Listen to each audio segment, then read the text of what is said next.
i-try nato. Tara!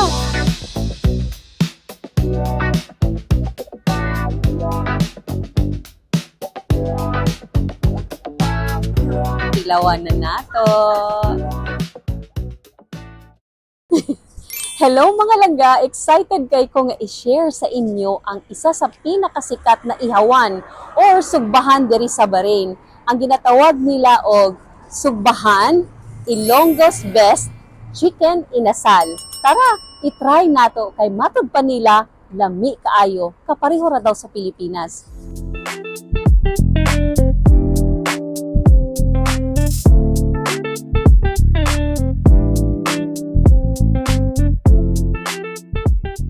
So mga langga, mo siya mong gi-order. Duha ka order ngayong ani. So isa ka order is 2.3. Bone in ang tawag nila.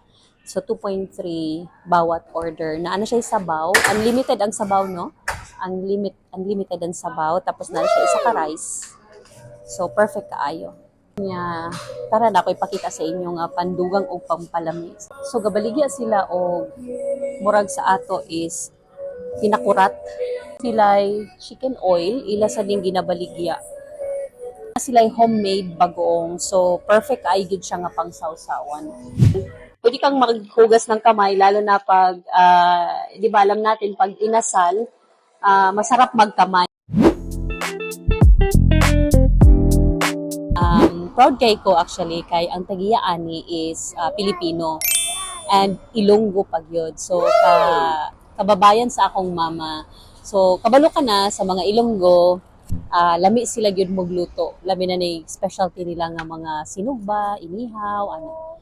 So, sa katong mga Pilipino, atong suportahan ang atong kababayan nga naay business diri sa abroad, diri sa Bahrain. So, mauni ang ilang chicken inasal. So, tanaw nato kung unsa kalami ang ginakagubutan diri sa sugbahan. So makita nimo lami kaayo ang pagkaluto sa ilang manok. Ang ilang rice daghan siya, actually daghan siya. Kunya naa siya sili, tapos naa siya lemon. So perfect kay siya nga combination unya sa ilang naa sila iputang na chicken oil o soy sauce. So murag typical nga pareho siya sa ato. Unya naa sila'y sabaw. So, kining sabaw, di na ko kahulat, mga langga. Nami ilang sabaw, kay mura siyang sabaw sa sinigang, pero kini siya is unlimited gyapon siya, pareho sa rice. So, perfect di kaayo. Budget-wise, okay. Then, tagaan kanila o gloves, plastic gloves. So, either kung gusto ka mag-kutsara or kung gusto ka magkinamot, perfect kaayo. So, naa sila pag-gloves. So, kini siya is 500 fils. Then, ang ilang water is 200 fils. Then, kini siya, ang pinaka-highlight sa atong dinner karon is, naana siya sa 2.3. Actually, nagmahal siya. Atong at first, naran siya sa 1.8 BD. Pero karon is 2.3 BD na siya. So, nagmahal. Siguro tungod sa gera. So, naapektuhan sila. Pero okay lang. So, sa pa inyong ginahulat? Tara, tilawan na nato. Sige. So, first, dili ko ganahan mag-kutsara o tinidor. So, dili ko sa kinamot. So, ready na ko. Ay, kay dili day ko kabalo magkinamot sa tuo. Diri ko sa wala. Pasensya na.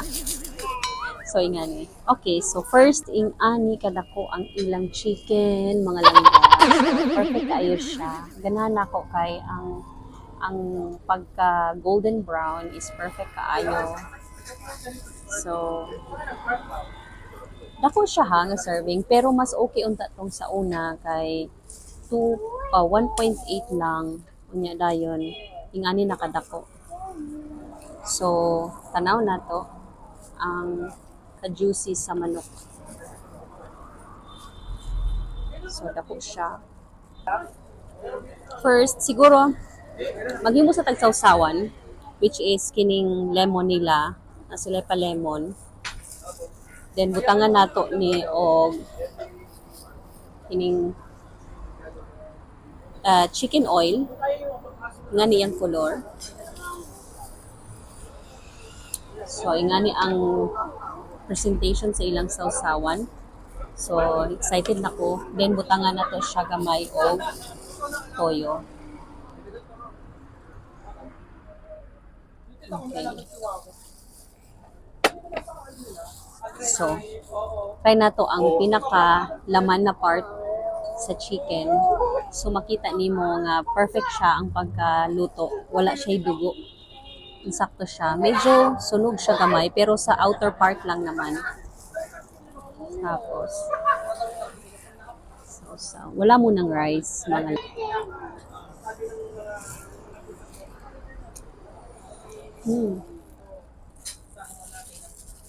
Ubayan na natin ang kanin.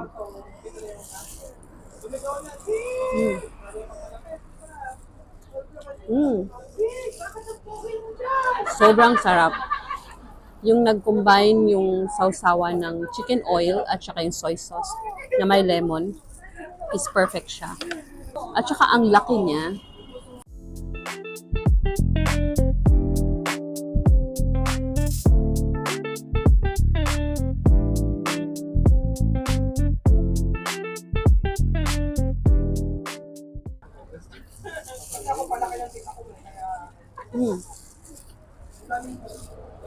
Sobrang lasa. Yung lasa ng manok is parang katulad sa atin na inasal. So para sa akin sobrang sarap siya kasi ramdam na ramdam mo talaga ang iyang lasa. Kay kabalo ka nga sinugbagit siya.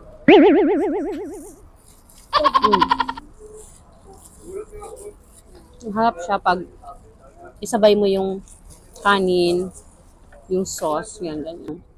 Yung chicken oil nila, soy sauce, at saka yung lemon. So, perfect combination siya. Tapos, lagyan natin siya sa ibabaw ng chicken nila. Sobrang sarap. So,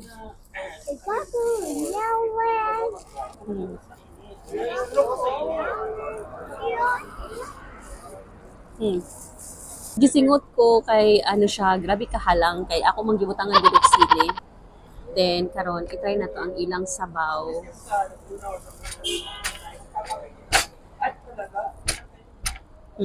Ay ganahan magud kog ka ginahalo-halo na ako. Sabaw, init ang ilang sabaw. Then butagin siya gamay o katong sauce para ma-feel nimo ang ga-blend ang iyang lasa. So, sabaw pa lang, sudan na.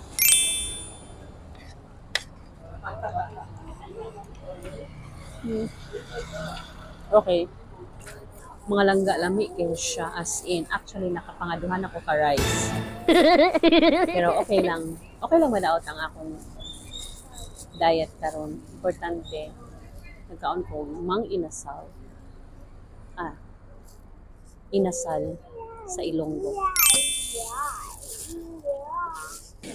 Actually, ang lasa, dili siya galayo sa mang inasal sa Pilipinas. Pareho siya. Sa ako nadunggan nga chismis, ang nagatimpla daw sa mang inasal sa Pilipinas is the same person ra ang gatimpla sa inasal dire. So, mo siguro pareho ang lasa. So mga langga, busog kay ko sa akong gikaon. Unya, happy pa gyud. So para sa ako, ma-recommend na ako ni siya nga restaurant. Lami siya, para sa ako ha, lami siya. Napaka-affordable kasi ang rice nila unlimited. So talagang mabusog jud ka. Napasilay sabaw. Unya ang portion is sakto ra pod sa price. Actually, medyo nagmahal sila karon compare before. Siguro kabalo man ta sa unsay nahitabo karon pero okay ra, dili man sad kayo ni taas lang yung price. Realistic ra man po ang ilang pagdugang. So sa katong mga taga Bahrain, anhi mo diri sa Adlia, duol ra ni siya sa Al Jazeera Supermarket unahan. Then atbang siya sa Karibo Cafe, makita ra nimo sa gilid. So mga langga ang katong mga naa sa Pilipinas, naagyud gyapon mi mga restaurant nga maadtuan diri nga halos kapareho gyud sa Pilipinas. Like sa ato, like mang inasal, diri is sugbahan, Ilonggo's Grill, chicken inasal. So muna yung ilang pinaka-specialty diri. Kining among i-order. So mga langga, don't forget to like and subscribe. And you can comment down below kung unsa pa ang mga sunod na ako nga himon nga video o katong mga wala pa nag-subscribe sa ako, subscribe na mo, labi na katong gusto makabalo about diri sa Bahrain o katong mga OFW nga gusto mo makabalo unsay syada adtuan nga restaurant or palitanan nga mas makabarato ta. Bye! And also, wala, nag-English na. Aray, natumba. Excited na musulog. Tara.